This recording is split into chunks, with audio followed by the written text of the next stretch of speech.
to Fat Man on Batman. I am Marc Bernardin, and I am by myself because Kev is Kevin it in the world. He is as a Weight Watchers ambassador. I think he's in Dubai right now. I'm not sure. Spreading the wealth to the masses. He's off doing Kev stuff. And so I am here, still in Los Angeles. I'm here by myself in the Scum and Villainy Cantina, which I love being in an empty bar. I also love being in a full bar, but there's something kind of, degenerate chic about being in an empty bar by yourself in the middle of the day. That's exactly where I am because I'm a degenerate and I'm chic. But we are here today to talk about Avengers Infinity War, which I've seen in the way that we've all seen because we're all nerds, and was trying to figure out when and how and where I'm going to be able to talk about my thoughts on it. So we decided, let's just descend on the Scum and Villainy Canteen and let's just get this done. So we're here to get it done. I will say this. The first time I saw this movie was at the end of a 31-hour marathon at the El Capitan Theater in Los Angeles, here on Hollywood Boulevard. There was 12 movies culminating in Avengers Infinity War.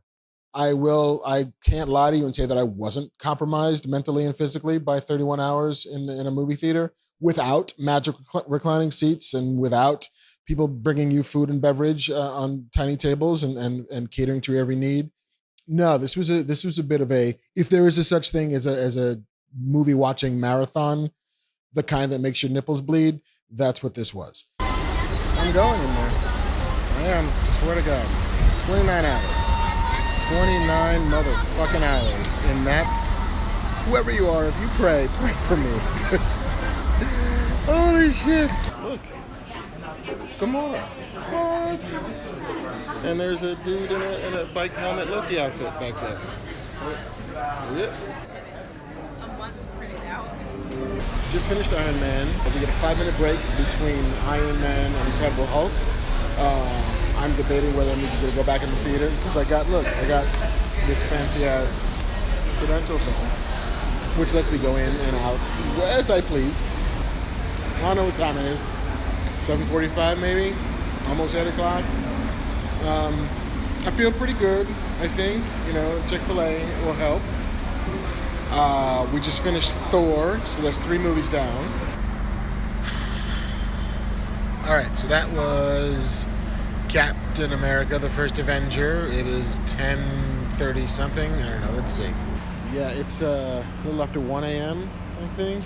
Yeah, 10 minutes after 1. I just finished Avengers, which of all of them that I've seen that one the most. 3:20. Halfway through, according to this thing. All right, so I'm here outside.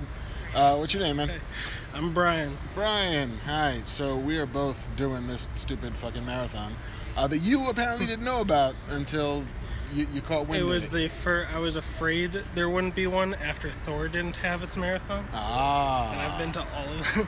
I was like, a fan event? You are a braver man than I. You slept at all? No, I'm trying not to. I didn't last time. You're going to burn all the fucking way through?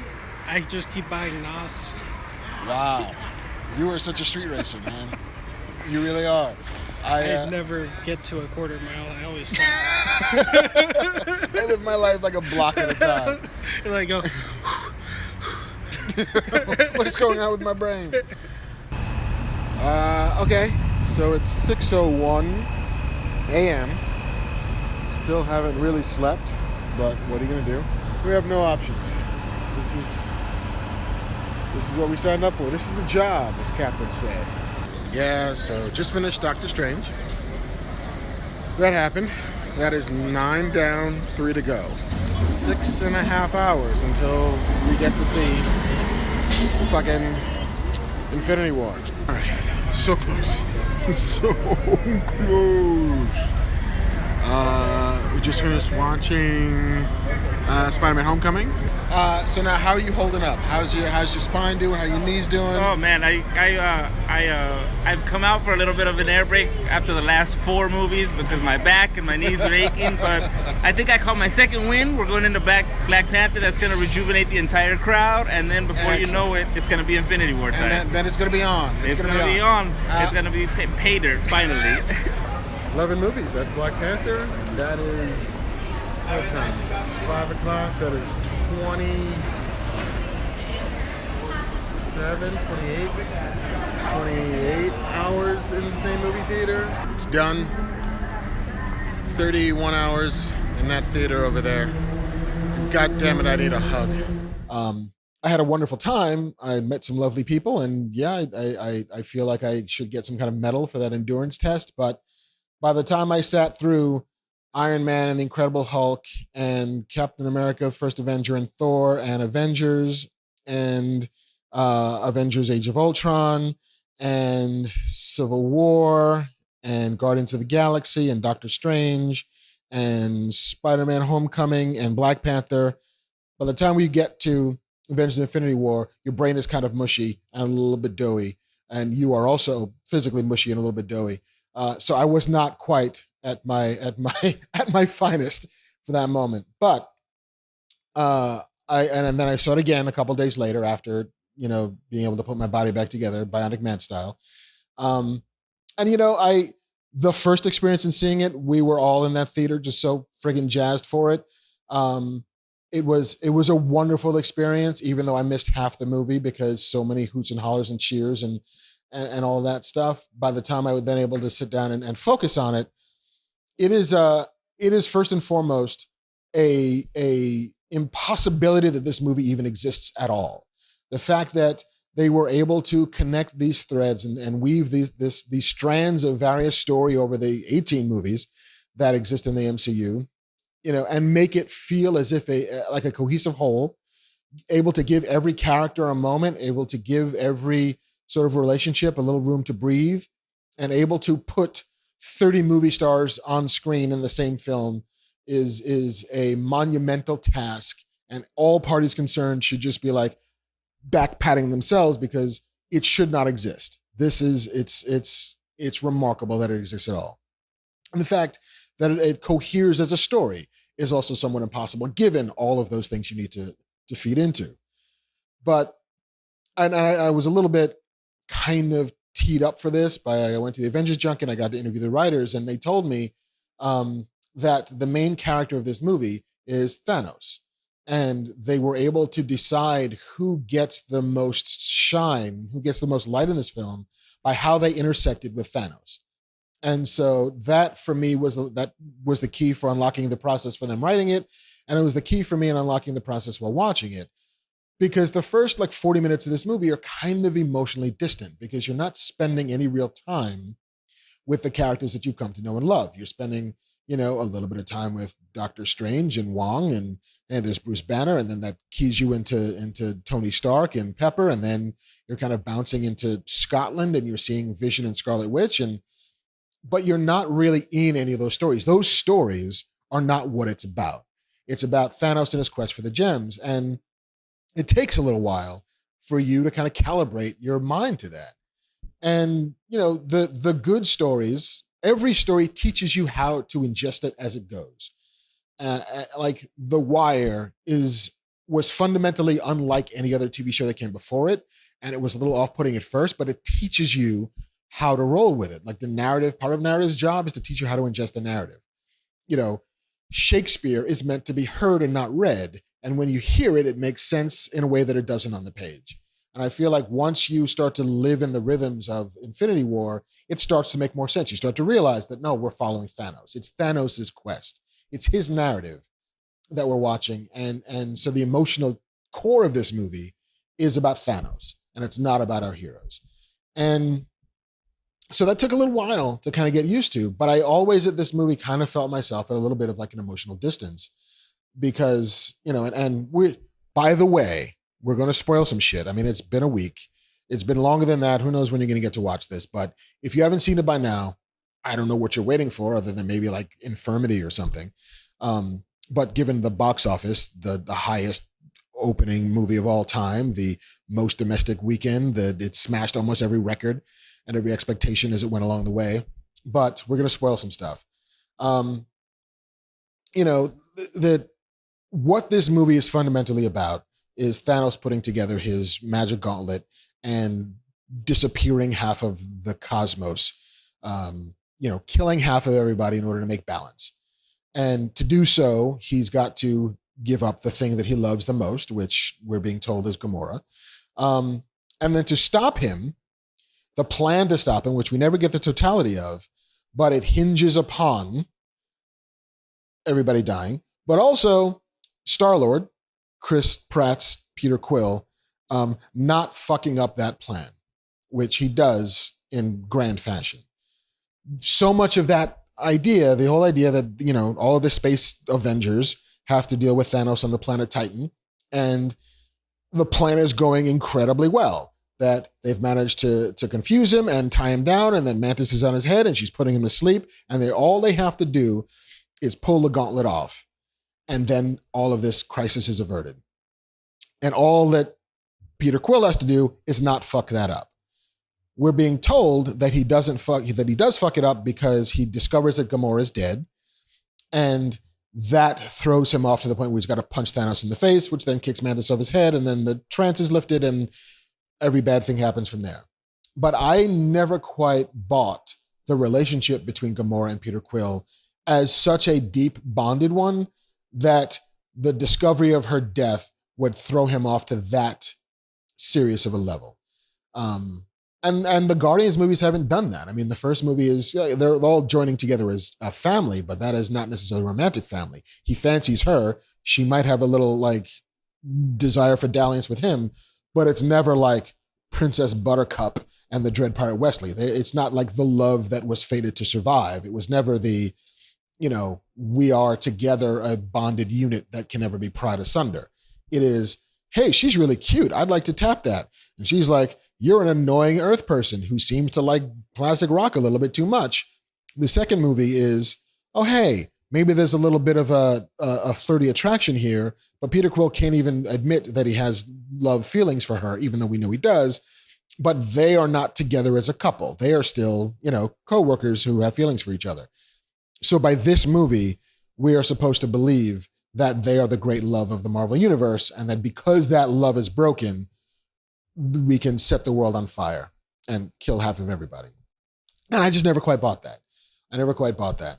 But, you know, and the Scarlet Witch Vision stuff, like, you know, I get that relationship, I suppose, but they set up this whole idea in this film that the life, we don't trade lives, Cap says, even though Cap fundamentally did trade his life for, you know, most of the Western world in First Avenger, but we don't trade lives. And so the decision to not kill a robot, as JC, our wonderful producer, said, to save half of the cosmos's people feels like a dumb one. I mean, if we have learned anything from pop culture, if we've learned anything from the good Dr. Mr. Spock, the needs of the many outweigh the needs of the few or the one. So they absolutely should have just killed Vision the minute they knew he was after the stone. They absolutely should have pulled that thing out of his head and annihilated the mind gem, and everybody would have been okay. But no, that doesn't happen. But for all of that stuff, you know, this movie is so much fun. And the fun comes from the glancing of characters together that had never been glanced together. It comes from, you know, Doctor Strange calling Tony Stark a douchebag. It comes from, you know, Doctor Strange and Spider-Man being able to talk about secret names. It comes from Bucky Barnes picking up Rocket and holding him and doing an awesome little 360 gun move. It comes from Thor and the Guardians of the Galaxy hanging out and the one-upsmanship between the child of an angel and a pirate and a dude. Like so much of that stuff is so much fun. And the movie gets all of these voices so right, you know, given that they were all written by scores of different people over the last 10 years. And it feels as if they all should be on screen together. It feels as if all the various tonal shifts of these movies make sense for us. These characters getting to play together makes a ton of fun. Makes for a ton of fun, pardon me. And the action is amazing. There's stuff on screen that, you know, previously to this, like Marvel movies have never been all about looking great. They all have the same sort of look, but there's kind of like a plasticine glare to everything where it looks a little bit too computer, a little bit too CG, a little bit too, you know, almost one note from a visual effects standpoint, until you get to Guardians of the Galaxy and Doctor Strange, both of which take you in these wild, amazing visual, like sort of fantasias. And they give you these worlds that could only exist in those movies from those special effects teams. And this movie trumps that. This movie gives you all of the space grandeur of the Guardians films. It gives you all of the crazy magic shit of the Doctor Strange movies. And it just gives you the scale. There's scenes of Thanos and Gamora on Vormir, and scenes of just these gorgeous vistas and planes, like he's inside the Soul Gem, and it just looks as if it's some kind of amazing painting that was built by Renaissance artists. It's gorgeous. It's gorgeous. The scene where Doctor Strange does the whole goddess of the Hindi goddess of death thing with the 8 arms, and suddenly there's 1,000 Doctor Stranges, and they've all got their magic whip, and they're all tying Thanos down, and it is just astonishing to look at. It is the biggest movie I think I've ever seen. As Kev texted me, it's as thick as a dick, and he's totally right about that. But there is just that sense of a little bit of emotional distance until you get to the end, until you get to the last third of this movie, when you're building in Wakanda and Wakanda. I wish there was more Wakanda. I wish Wakanda felt like it was more than just a place for this fight to happen, but more of we're here for a reason, and the reason isn't just that Shuri is brilliant, because that is ultimately the only reason they're in Wakanda. And I suppose they need an army, but okay. I suppose that's where you would have to go for that. But the fact that we as an audience who's grown up with pop culture, who's grown up with comic books and science fiction, for which death is never the end of the story, we were all raised on the death of Spock and then the immediate resurrection of Spock. And so we know that the deaths at the end of Infinity War are not permanent, or at the very least, the deaths post-snap in Infinity War are not permanent. Because we also know that not only do you have those outlets in genre to absolutely bring people back with magic, science, whatever, but there's a Black Panther 2 coming down the pike. There is absolutely, another Guardians movie coming down the pike. So we know that the deaths of those characters are not necessarily permanent, because there's going to be more. And we know that there's another Avengers movie down the pike. But the fact that by the end of this movie, those deaths register, by the fact simply that I remember being in that audience, the opening night screening after the 31 hours, and all of the fucking joy and wonder of Thor and Stormbreaker just landing on the Wakandan plains and lighting everybody up. I do wish there was a Led Zeppelin needle drop to go with that, the same way you get Rubber Band Man when we first meet the Guardians, but that's neither here nor there. But that is such a high, that is such an amazing, joyous, and it plunged it in his chest, and it's awesome to suddenly, for the screen to go quiet, for the audience to absolutely begin to feel this just plummet of soul and drive and emotion when suddenly people start fading away and disappearing into leaves or whatever that was. You feel it, and you never feel it more than when Spider-Man goes. I mean, that the closest I came to crying in this movie was, I'm not ready to go. I'm not, please, Mr. Stark, help me. It's just, oh my God, especially after sitting through Homecoming, and all of that movie is Tony Stark saying, I can't have you die on my watch. You could die and it would be my fault if you did, is pretty much the entire Tony Stark, Peter Parker story in Homecoming. And to then lead into Infinity War, to lead into the first time you see Tony Stark, he's having a conversation about having a kid with Pepper, and then to lead up to the reality that Peter Parker is the closest thing to Tony Stark's kid as you're going to get, for him to have died because of Tony, because Tony gives him the suit to get him to outer space, because Tony fails, and now he's dead. His kid is dead because of him. That hammers it home. Like that, we all know that it's not permanent, but we all felt it as if it was. And I do believe that, the people who died pre-snap, Heimdall, Loki, Gamora, Vision, are dead. I think that's dead. Although Shuri could probably put Vision back together if she wanted to. But those characters are gone. And post-snap, those guys, that will find a way for them to return, because they have to. There's, again, another Spider-Man movie, another Black Panther movie. We're going to see them again. But that experience will both carry through with the characters who survived. Tony Stark will never forget having been responsible for Peter Parker's death. And maybe it will carry through with those characters themselves, who will remember what it was like to die, who maybe didn't want to come back. There's a great turn in not to bring up Buffy the Vampire Slayer, but why the fuck not would I bring up Buffy the Vampire Slayer, when at the end of the 5th season, I believe, Buffy sacrifices herself to save the world. And the 6th season opens with her friends finding a way to put together a spell to bring her back from the dead because the world needs the Slayer. But there's an amazing moment where Buffy says, and it was the musical episode, where she sings a song. Again, musicals, the songs are about the things you can never say out loud, but you can say them in song because they're direct conduits to emotion. She says, I was happier in heaven. Why did you pull me out of there? I have done all that I was supposed to do. My journey here was done. Let me be happy. And why did you bring me back to this cold, awful place? There's a world in which everybody who vanished post-snap comes back happy to have been in heaven, maybe. You know, maybe T'Challa is with his father. Maybe he's with the long line of Panthers who have come before. Maybe he felt he earned his rest.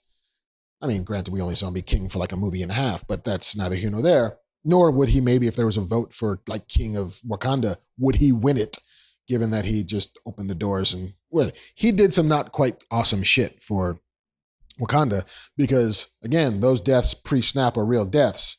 And a whole lot of Wakandans died on that field fighting the hordes of Thanos. So maybe not the best political move. I don't know. That's just me saying. But I think that death will carry. Death will sustain and remain. And for whatever Avengers 4 is, those deaths will matter even if they get reversed and even if we get to see those people back alive again. I mean, I thoroughly enjoyed this movie, even if there is some weird narrative clunk to it, which I'm not entirely sure how you could even avert, because the heavy lifting required for making that happen is kind of bananas. I think the problem, like my Gamora Peter Quill problem, is not a problem that Avengers Infinity War could have solved. That track needed to be laid in Guardians 1 and 2. That wasn't for the Russo brothers or Marcus and McFeely. That's not a problem they could have solved here, given the real estate they had. That's not a hurdle they could have jumped here. You can't build that story in one movie when that other movie has to share the screen with 30 other characters. And I will say that the movie does this thing where it's foreshadowing the idea, and they do it with Doctor Strange every time he opens a portal and somebody goes through and then half of another thing appears and half of it gets cut off. There's a moment in which, oh, we're shaking. Are we having an earthquake? No, it's just a cantina. It's rocking. You can't see it. But where Doctor Strange is opening portals to slice stuff off, where the hordes of Thanos are trying to burst through that force field and they get their limbs cut off. The idea that, hey, you know what? People who can open portals, maybe open a portal around Thanos' hand that has the gauntlet on it. I don't know. I'm just saying, if you sever the hand, you got this done. Thor comes down and he's like burying Stormbreaker and stuff. Maybe you cut off the hand that has the gauntlet and not the chest, or not even the head. I don't know. The movie seemed to be setting up this whole idea that delimification was the solution, and it never did it. And I'm like, just saying, guys, you could have done that. You even thought that the way to do this was to get rid of the gauntlet on the hand. Take the whole fucking hand. That's all good. It's good. Take the hand. And then you got the hand as a souvenir in addition to the fucking Infinity Gauntlet. That just bothered me a little bit. But listen, do I have issues with this movie? A little bit, kinda. There's some stuff that doesn't quite register for me. There's some logic that doesn't quite square for me.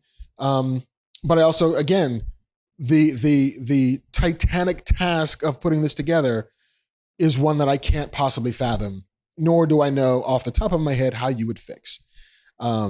Because it's a kind of math that nobody's ever had to do before.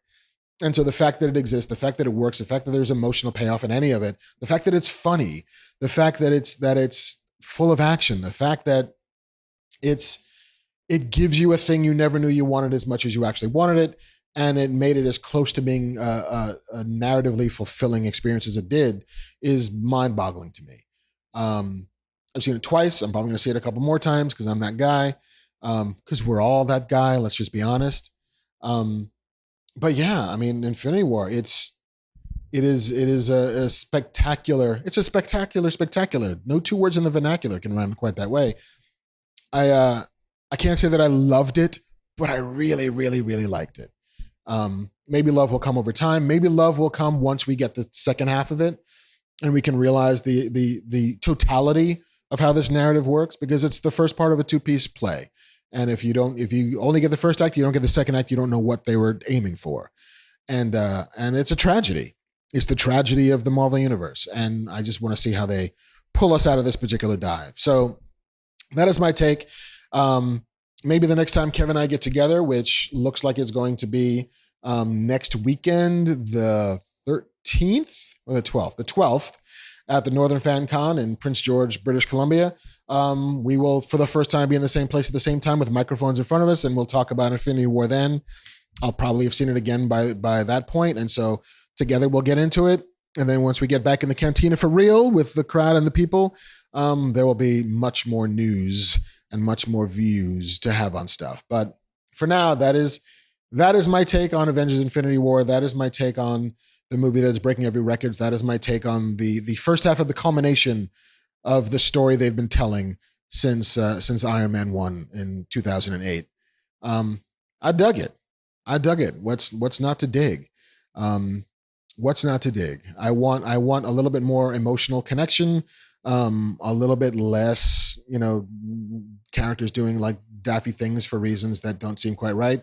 Cut the hand off. Always take the hand. If you can take the hand, take the hand.